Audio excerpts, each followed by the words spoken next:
Davon Daquan Bennett, better known by his performer name, King Von, only had a couple of years at the top, breaking out back in 2018 and passing away in November 2020 when he was just 26 years old. King Von spent most of his life involved in gang-related activity in Chicago. Everyone knew he was no angel, but a 2023 documentary titled King Von Rap's First Serial Killer cast him in a far darker light, suggesting that he committed at least 10 murders, in addition to signing off on several others as a gang member. Rap's First Serial Killer, A Troubled History. King Von was born in August 1994 and was essentially raised by his mother, as his father, Walter Bennett, spent most of his time in prison or just away from the family in general. When Walter was around, he would often have fights with Von's mother, who wanted him to stay with the family far more frequently than he actually did and support the family. In the long run, though, it was probably best that he didn't stick around all that much, because Bennett, who was also known as Silk on the streets, had quite the reputation. He died when King Von was just 11 years old, allegedly being taken out by a sniper of a rival gang. Von met his father when he was 8 years old, which meant that he only knew him for just about 3 years. Regardless of the fact that they knew each other briefly, Bennett made quite the impression on his son. Von would often give a shout out to his father in a number of his tracks, most notably in Exposing Me, where he said, "Rest in peace to Silk from Ada Park, that was the older me." This lyric is pretty on point because Von and his father almost looked like twins. Anyway, the nature of his father's death didn't do much to keep King Von away from gangster life. He went to prison for the first time when he was just 16 years old. It wasn't anything major, but he did end up getting arrested once more just 2 years later for the unlawful possession of a firearm. Roughly around this time, Von also became a member of the Black Disciples gang, where he was called Grandson.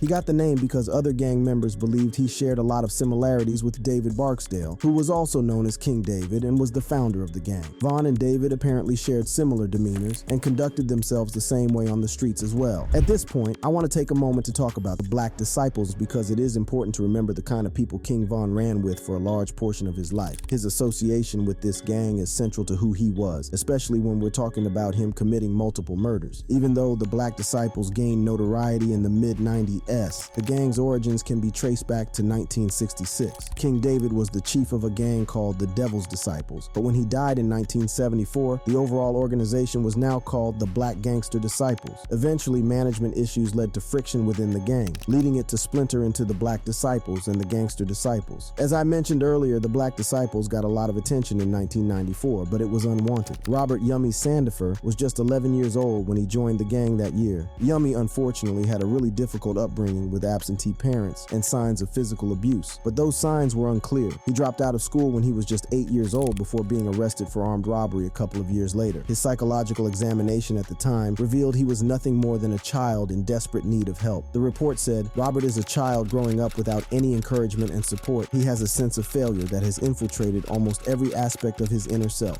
Soon after this happened, the kid ran away from his grandmother's house, where he had been staying. It's unclear just where he lived for the next few months, but we do know he got arrested a few more times. The next year, Robert joined the Black Disciples. With a gun in hand, he was sent to take out members of a rival gang, but he screwed up. Robert carelessly opened fire and ended up murdering 14-year-old Shaven Dean before fleeing the scene. The gang did not take kindly to Robert's mistake. Robert was picked up by teenage brothers, Craig and Derek Hardaway, who were both members of the Black Disciples. They took Robert to a railroad underpass and murdered him. The gang had probably sanctioned the hit in the hopes of getting people's focus off Robert and the Disciples, but it had the opposite effect. First, the Black Disciples were in the news because of what Robert did, and then they were in the spotlight once more once the young boy's body was found. Robert's death turned him into a symbol of the failures of the juvenile detention system and the rampant gang problems in American inner cities. His funeral was attended by about 400 people as countless individuals came to say goodbye to a young boy who was repeatedly failed by social systems and the people around him. Now let's get back to King Von. In 2014, when he was 19, he was charged with 1 count of first-degree murder for the murder of Malcolm Stuckey and 2 counts of attempted murder. King Von ended up being acquitted of all charges, and after this, he decided to focus on building a music career by collaborating with Lil Durk, who had been making a name for himself for a few years at this point and had been friends with Von for a while. Career and death. With Von now trying to focus on his music career, Lil Durk signed him to his Only the Family record label. In December 2018, King Von dropped Crazy Story, which became a breakout track and put his name on the map. At first sight, it might not make much sense to skip over to his career and death right after talking about his past, but stick with me for a second. The thing is, King Von was up to all kinds of shady stuff pretty much the entire time, and it will be easier to keep track of things if you know where he was professionally when things were going down in his private life. Anyway, let's get back to it. In the months that followed, Von dropped a couple of tracks in collaboration with Lil Durk before releasing a mixtape with 15 tracks on it in September 2019. Grandson Vol. 1 debuted in the 75th position on the Billboard Top 200 and came in 27th on the hip-hop albums chart. Von did some pretty interesting stuff for the next year or so, till October 2020, which turned out to be a pretty big month for the rapper. On October 9th, he dropped I Am What I Am, a prelude to his first studio album, Welcome to O-Block, which featured 16 tracks and was pretty well received. O-Block is really significant to King Von's entire story, and in more than one way is a representation of all the issues that pop up because of gang-related violence, along with their association with rappers. I'm going to come back to this in a bit, so keep it in mind. Welcome to O-Block was the only album King Von managed to release while he was still alive, as he was shot down in the first week of November outside a hookah lounge in Atlanta, Georgia. What started off as just an altercation with Quando Rondo's crew quickly turned deadly. Von was shot multiple times and passed away later that day. 22-year-old Timothy Leaks was placed in police custody for the killing while being treated for a gunshot wound himself. Leaks, who was also known by his stage name Lul Tim, was a known affiliate of Quando Rondo. About 4 months after his passing, King Von's management team dropped his first posthumous album, What It Means to Be King, which peaked in the second spot on the Billboard Top 200. King Von was far from the most likable guy on the block, but Rondo claims that he didn't think there were any issues between both crews. A couple of reports coming out of the incident also strongly suggested that Rondo was acting in self-defense. One witness stated that Rondo was asleep in his car when King Von pulled up with his crew, and that Von was the aggressor in the entire incident, allegedly throwing a punch that set everyone off. So the thing is, there were a ton of rumors around this time that suggested Rondo had beef with Lil Durk, and Von had issues with Youngboy NBA, who mentored Rondo. But like I just mentioned, Rondo stated that he didn't know anything about these alleged problems with Lil Durk in an interview. He said, "I had a relationship with Big Bro." Not want to say his name. You know who I'm talking about. The dude that was on my album. It was all love with us from my understanding. In a crazy development, there were also rumors that Rondo snatched Von's chain the night he died. The rapper wasted little time addressing it, saying, "A chain, ma'am. When it comes to jewelry, ma'am, only people with bad intentions who clout chasing and stuff looking to take a chain." The timing of this interview was telling though, as it was released about a week after Rondo seemed to diss Von in a virtual performance. During the gig, he said, "He got caught without that pole and now that gone, I'll on his grave." Rondo wasn't the only man to have a lot to say about King Von after he passed away. Charleston White, known for his work as a comedian, influencer, and entrepreneur, didn't hold back when talking about the rapper in an interview. He said, "King Von was known to be a killer, a man who killed black people, a man who was accused of killing a black girl. He's celebrated, right? You got celebrities who take pictures in front of his mural. What about his victims' family? Why don't y'all ever speak for them? There are murder cases on his file that he beat. He gets released because the witnesses come up dead. That idol. That idol is a demon, a self-proclaimed demon. I don't ride with demons. When did black people start riding with demons, homie?" Regardless of the fact that King Von was problematic, and that's me putting it nicely, he was still a part of the in memoriam montage at the 64th Grammy Awards. He even got his own mural at Parkway Gardens in Chicago, which turned out to be pretty controversial because people believed it might promote gang-related violence in the region. Considering how Von died in the first place, this concern makes a lot of sense, but it was also sort of pointless, as Parkway Gardens was considered a haven for gang members long before King Von passed away. Overall, Von only spent a handful of years in a spotlight that wasn't the brightest to begin with. With his passing, he isn't really remembered for his work as an artist, but for his links to murders and a number of other crimes. But considering his environment growing up, did King Von really have any other choice? Or did he reach a point in his life where he loved the gangster life, murders and all? Remember how I mentioned O-Block is important in all of this? Well, this is where it comes in.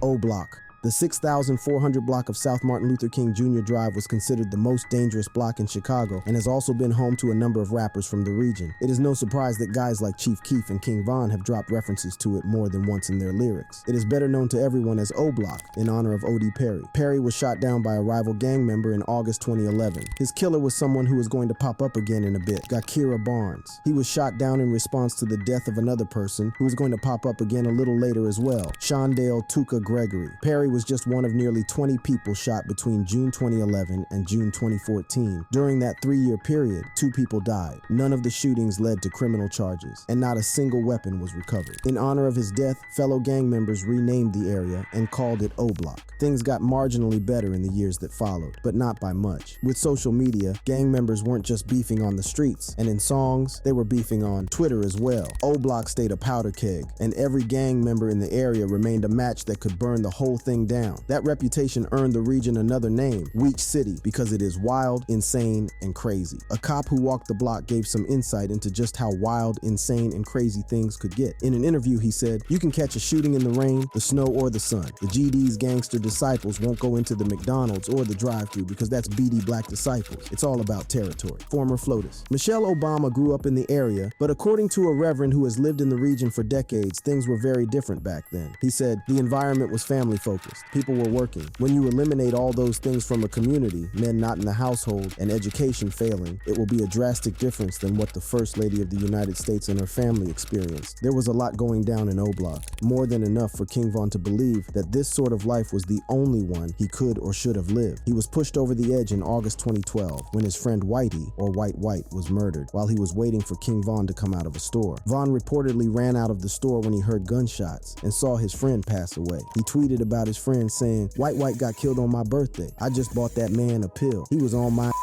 I went to the store, heard gunshots and shit. Ran out the store, I see folks neither tweaking, crowding around Whitey. He got hit one time. He looked like he was straight dough on O, but man." In the wake of Whitey's death, King Von went on to say that he had become a demon. One of the main arguments made in King Von, rap's first serial killer, was that while Von started killing as a result of gang disputes, he stuck with it because he began to enjoy it. Now there isn't much to support that claim, but just for the sake of argument, Whitey's death may have been the last domino to fall, changing Von's view of murder. King Von, murderer. Okay, so up until this point, I have only spoken about King Von's direct involvement in Malcolm Stuckey's murder. The shooting went down in 2014 and the entire thing was not resolved until 2017. Von got off easy because all the witnesses failed to step up and testify, so he was found not guilty. It was definitely a little suspicious that all the witnesses didn't show up, but Von got a clean chit regardless. This would not be the only time that King Von would escape prosecution when he should have been caught dead to rights and put away for a long time. In July 2021, the Chicago police ended up releasing documents that showed King Von was responsible for the murder of Gakira Barnes, who was just 17 years old at the time of the shooting in April 2014. The document stated an unknown M1 wearing a gray hoodie and blue jeans approached the victims. The unknown offender then produced a handgun and began firing in the direction of the victims, striking all three. The unknown offender then was observed entering an unknown vehicle, making good his escape. The report then went on to state that the shooter had been identified as King Von. This was no random killing either. Barnes had been a member of the gangster disciples at the time, and there probably should have been enough to put Von away for a long time. But luckily for him, he escaped prosecution because there wasn't enough evidence, and there were alleged inconsistencies between the witnesses' statements. Barnes herself had quite the reputation, as she had allegedly been tied to the deaths of at least 9 people and had murdered O.D. Perry. Apparently, Von was able to track Barnes down because she shared her live location on Twitter. After that, it was just a matter of getting down there and doing what Von believed was necessary. Von's ties with Barnes reportedly go a little deeper. Shondale Tuka Gregory was just 15 years old when he was shot dead while waiting at a bus stop in Chicago in January 2011. Tuka was a member of the Gangster Disciples, and his murder was the result of the Black Disciples avenging the murder of one of their members. He was also good friends with Gakira Barnes. In the wake of his death, Tuka's name became a part of a catchphrase. Originating from the phrase, "Tuka got smoked" after his death, it eventually evolved into Smoking Tuka, which now just refers to smoking some really strong weed. He is arguably one of the most disrespected people in the history of rap, and that began with Chief Keef. Keef is a member of the Black Disciples, so he obviously has no love lost for Tuka when you remember that both gangs have had a lot of bad blood between them. He most notably dissed Tuka in his track 300 rapping, "Tuka gang, I'm 300. This was just one of many disses Keef has thrown at Tuka after his death, but he hasn't been alone in doing so. King Von also made sure to diss Tuka in his track How I Rock, Tuka Pack, where he wrote more than just one line insulting the deceased 15-year-old. He rapped, "Drop some, everybody holler, Von, drop something," but I can't, cause all the ops dead, it's hard to drop something. Smoking on this Tuka Pack and it's loud as Fun them caught Tuka getting off the bus. I know Tuka mad as hell. He probably tired of us. But when I die, find Tuka and I'ma beat him up. While some people were shocked to see King Von disrespect Tuka this way, most weren't really surprised considering the bad blood between both men's gangs. At first glance, it doesn't make sense for Tuka to get so much hate from Keef and Von. Sure, they're from opposing gangs, but they have been feuding for ages. So why is Tuka specifically getting so much hate? Well, there are a few crazy rumors that suggest Chief Keef and King Von are the men who killed the 15-year-old member of the gangster master disciples. If this is true, King Von would have been no more than 17 when this happened. It has not been all bad for Tuca's name though, as the St. Lawrence gang also adopted another name, calling itself Tucaville. The Chicago Police Department wasn't done with King Von though. They reported that Von was also responsible for the murder of Modell McCambry all the way back in 2012, when Von was just about 18 years old. McCambry was reportedly associated with a gang that probably had beef with Von and his crew. Apparently, eyewitness accounts were all over the place, but Chicago PD ended up attributing the murder to King Von. Anyway, after the whole Malcolm Stuckey situation was resolved, King Von managed to stay out of trouble for a couple of years before getting arrested in 2019, this time alongside Lil Durk, as both men were pulled up on attempted murder charges. To his credit, Durk reportedly turned himself in once he learned that there was a warrant out for his arrest. This case was resolved far quicker than the murder of Malcolm Stuckey was. Durk was charged in June, but was also cleared in October 2022. The official reasoning was prosecutorial discretion, and while the charges were later dropped, Durk had to pay a $250,000 bond, and Von had to pay $300,000. The district attorney of Fulton County, Fonnie T. Willis, said, "The facts of this case have been reviewed, and although it appears that probable cause existed for the defendant's arrest, the decision of the district attorney at this time is not to prosecute." Durk and Von really dodged a bullet here, because Fonnie Willis's only aim as district attorney was to really clean up Georgia. She went after Donald Trump amid reports of him trying to influence the elections by swaying a number of officials. In 2022, she even took down Young Thug on 56 counts of gang-related crimes. Willis really hasn't been messing around since becoming the DA, so the fact that Lil Durk and King Von got away with what amounted to just a slap on the wrist is shocking to think about. The thought that he allegedly got away with 10 murders is downright insane, but the only reason we're even talking about any of this is because of this video.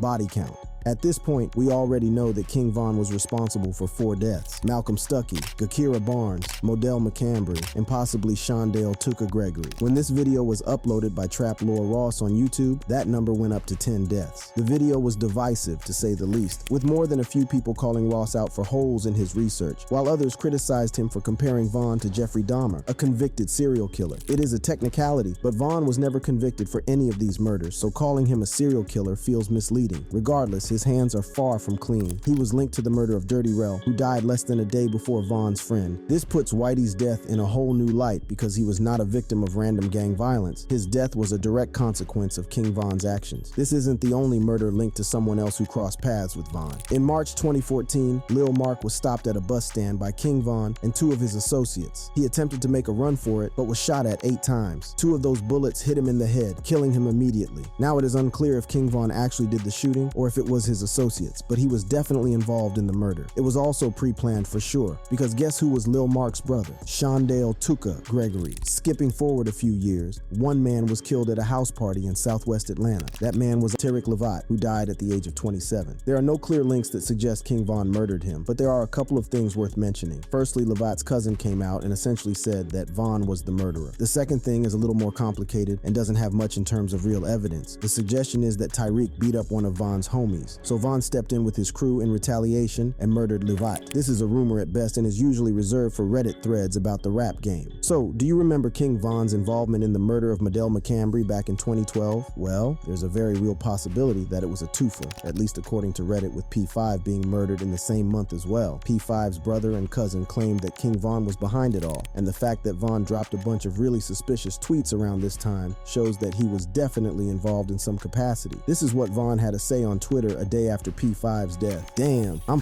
up in the head, man. I think I am crazy for real." This was just one in a series of tweets over weeks suggesting that he was involved. P5's cousin wasted no time posting an update after he heard about King Von's death, saying, "Y'all just don't know how much I prayed for this day. If this doesn't prove that Von was involved or that these accusations were real, nothing will." According to Trap Lore Ross's video, King Von was also responsible for the deaths of King Doc in April 2012, Lil James in December 2012, and Manman in June 2018. But any real links are sketchy on a good day, so they are a stretch at best. When it comes to how legitimate these claims are, it's anyone's guess. So between Tuca and the 10 names listed in Ross's video, Von might actually be linked to more murders than expected. If, and that's a big if, that's true, then there may be even more we don't know about yet. Everything about Von gets messier and messier as time goes by, as a January 2023 report stated that he had put out a $100,000 hit on FBG Duck, a Chicago rapper who was murdered in August 2020. An FBI report report said that a witness came forward and stated Vaughn first offered $50,000 for the hit before upping it to $100,000. That's not all, as the same documents also stated that the gun used to murder Duck can be linked to at least a dozen other cases. If this is true, then it adds a whole other dimension to King Von's criminal activity. He has been linked to a handful of murders because he was either present at the scene of the crime or there was a decent amount of evidence linking him to a murder. But if Vaughn was also in the business of ordering and sanctioning hits as he saw fit, then it is very possible that he was responsible for a lot more violence and death. Only time will tell if more FBI reports and sealed records might shed some light on what Vaughn was actually up to. There is no doubt that he committed unforgivable acts and managed to stay out of prison through a combination of luck and possibly intimidation. But everything about his journey remains emblematic of a much larger problem: gang violence and its extremely close ties to the rap world.